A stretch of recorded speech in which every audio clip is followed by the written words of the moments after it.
For my final case study, I will be looking at the Pizzagate conspiracy theory.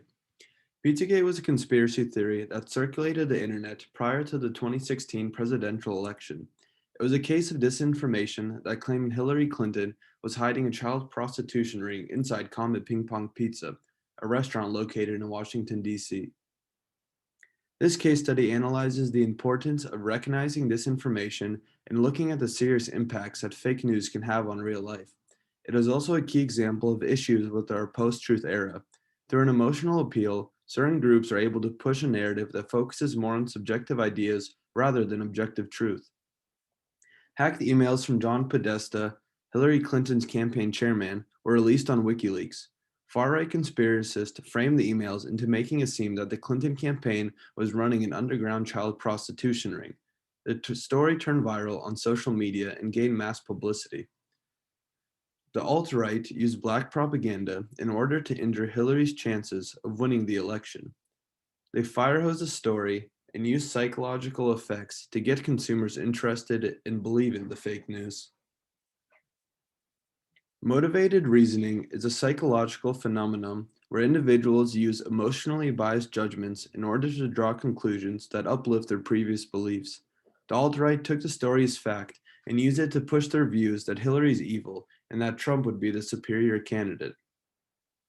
Another key psychological effect was the illusory truth effect. Off the bat, a Reddit discussion thread titled Pizzagate attracted 20,000 subscribers. The story was spread globally, and as a result, people used it to uplift their political beliefs. Alex Jones is the host of a radio show called InfoWars and was a heavy influencer in spreading the story. While the claims may have seemed outrageous, it shows how the lack of media literacy in today's environment causes people to believe in influencers such as Jones. Edgar Madison Welch entered Comet Pizza on December 4th, 2016 with a loaded rifle. His plans were to self-investigate the conspiracy, and he ended up firing off his weapon. Luckily, no one was injured, and Welch ended up being sentenced to 4 years in prison. This case study highlights the real-world consequences of living in a post-truth era.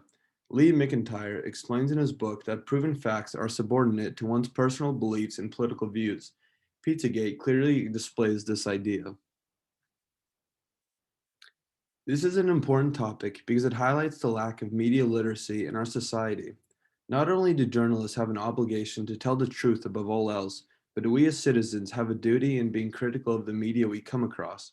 We must analyze and assess information before we begin to spread it around. Here's a list of my references. Thank you for listening.